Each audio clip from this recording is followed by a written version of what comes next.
नमस्कार मित्रों, मैं उत्तराखंड बेरोजगार शिक्षक संघ से आशीष बिष्ट आप सभी के सामने एक बार फिर से मौजूद हूँ।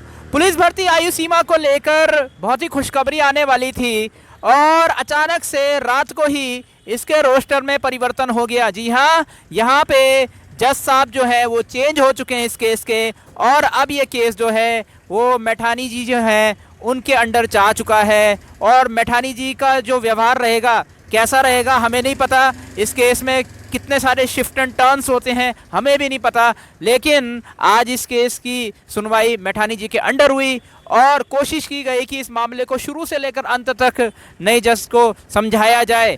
कोशिश की गई, लेकिन कहीं ना कहीं थोड़ा सा नेगेटिव फीलिंग वहाँ पे आ रही थी जिस तरीके से वो चीज़ें रख रहे थे।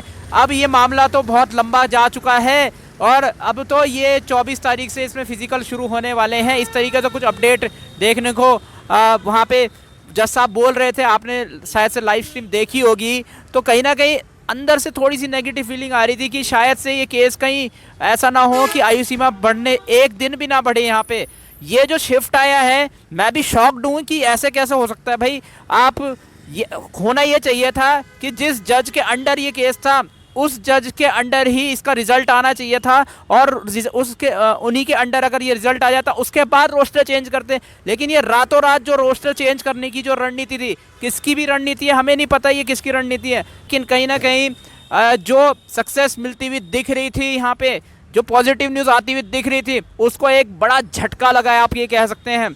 लेकिन हम आशावान इंसान हैं, आशा करते हैं कि यहाँ पे ये जो केस है जो मैठानी जी के पास गया, इसमें हमें एक पॉजिटिव अप्रोच देखने को मिलेगी और कहीं ना कहीं यहाँ से आयु सीमा जो है बढ़ती हुई फिर से दिखेगी। कहीं ना कहीं मैं ये कह सकता हूँ इस केस को जो है 12 या 17 तारीख तक ख़त्म हो जाना चाहिए था। जैसे जैसे अगले दिन तक ये केस शिफ्ट होता रहा, मुझे लगा कि ये थोड़ा सा खींचा जा रहा है, इस केस को कहीं ना कहीं थोड़ा सा लंबा खींचा गया। मुझे जहाँ तक लगता था 3-4 हियरिंग में ही हो जाना चाहिए था।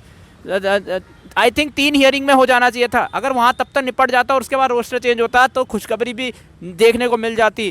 थोड़ा सा ये देखने की ज़रूरत होती कि अगले दिन क्या मैं ऑर्डर सुना दूँ, वो वाली चीज़ें जो हैं वो भारी पड़ गई आप कह सकते हैं, और रातों रात रोस्टर चेंज करके नए जज साहब के पास ये केस चला गया। हालांकि मैं आपको ये ज़रूर बता दूँ, जज साहब ने इस केस को सुनने से ही मना कर दिया है। कहीं ना कहीं उनके मन में ये फीलिंग थी, क्योंकि अब इसमें बहुत देर हो चुकी है, वो ऐसा कहने की कोशिश कर रहे थे, और इसमें शायद चीज़ें अब नहीं हो सकती हैं, ऐसा कुछ कहने की कोशिश कर रहे थे। हालांकि उन्होंने ये अच्छा किया कि केस डिसमिस नहीं किया, उन्होंने इस केस को सुनने से मना किया और ये बोला है कि इसको दूसरी जगह शिफ्ट किया जाए, दूसरे जज की तरफ शिफ्ट किया जाए। अब अगर ये दूसरे जज की तरफ शिफ्ट हो रहा है, अब उन्होंने केस सुनने से तो सीधा सीधा मना कर दिया।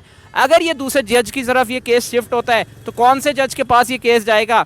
तो सीधी सीधी बात है, भगवान से दुआ कीजिए कि उन्हीं जज के पास ये केस चला जाए जो पहले इस केस की सुनवाई कर रहे थे। उनको सब कुछ यहाँ पे याद है, सब कुछ पता है। उन्हीं जज के पास अगर भगवान का भला हो, भगवान से हम दुआ करते हैं कि आप भगवान जी आप प्लीज़ ये केस जो है उन्हीं जज साहब के सामने रख दीजिए जो पहले इस केस की सुनवाई कर रहे थे और वो डिसीज़न सुनाने वाले थे। अगर कहीं ना कहीं अगर वो चीज़ हो जाए तो फिर आप ये कह सकते हैं इसका नतीजा जो है 24 तारीख से पहले देखने को मिल सकता है और सबको खुशखबरी देखने को मिल सकती है। अब देखने वाली बात ये होगी कि ये जो केस है अब कहाँ पे शिफ्ट होता है, अगली डेट जो है वो कब मिलती है और कौन से जज के अंडर मिलती है, वो जज साहब कैसे होते हैं, और उसमें किस तरीके से पैरवी इसमें करते हैं। कहीं ना कहीं भगवान से दुआ करने की ज़रूरत है। मैं चाहता हूँ कि आप सब जय श्री राम, जय श्री कृष्ण, जय सिया राम या फिर ओम नमः शिवाय, ये सब भगवान से दुआ कीजिए। मंदिर के सामने खड़े होके भगवान से दुआ कीजिए, यहाँ पे दुआ ही काम आ सकती है। और शायद भगवान अगर यहाँ पे सुन ले तो भगवान जी अगर इस बात को सुन ले तो सीधा सीधा केस जो है वो उन्हीं के अंडर आ जाएगा। मैं भी यही दुआ करता हूँ कि उन्हीं जज के पास ये केस आ जाए।